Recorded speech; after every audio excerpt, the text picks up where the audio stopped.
Thank you very much for choosing JBH wheelchair. My name is Kevin from JBH. I'm going to show you how to unbox D10, which is really simple and easy.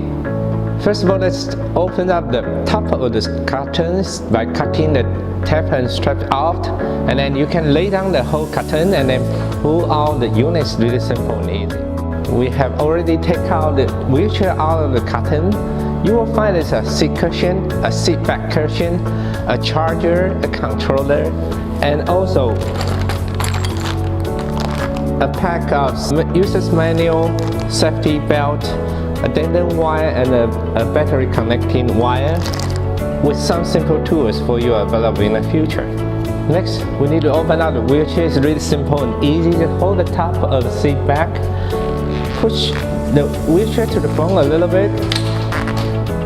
Then we will open it up in 1 second. We need to put the seat back here and the cushion on the top of the seat.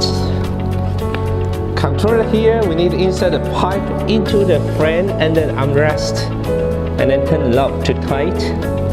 That we can connect the wire. We almost set up the wheelchair right now. Final thing we have to do is connect the wire of the 2 battery here.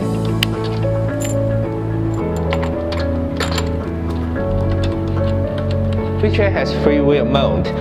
We can just turn the lever down. That allows us to push by hand. You want to control by electric, simply just push the lever back. We can flip up the armrest here, and then we can get in the wheelchair either to the front or to the side. It's really simple and easy.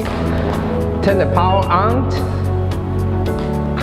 We can go from backwards or turn the right or left. It's really simple and easy. There are 2 ways of charging the battery. You can choose the direct charge from the controller here by plugging in the plug here. Then you can connect to the power source. Take out the D10, connect it with the charger plug here, and then we plug this inside the battery here. You can charge it everywhere. It's an all-fold charge design, very simple and easy. To fold the wheelchair is very simple and easy. You just need to push the knuckle here and then push the seat back to the front a little bit. Hold both hands, one on the seat, the other on the seat back, and then you can fold it up in 1 second. It's really simple and easy. That's a really simple way for initial setup the wheelchair. If you have any question, you can subscribe to our channel, or you can always check through our user's manual. We hope you enjoy it. Thank you very much.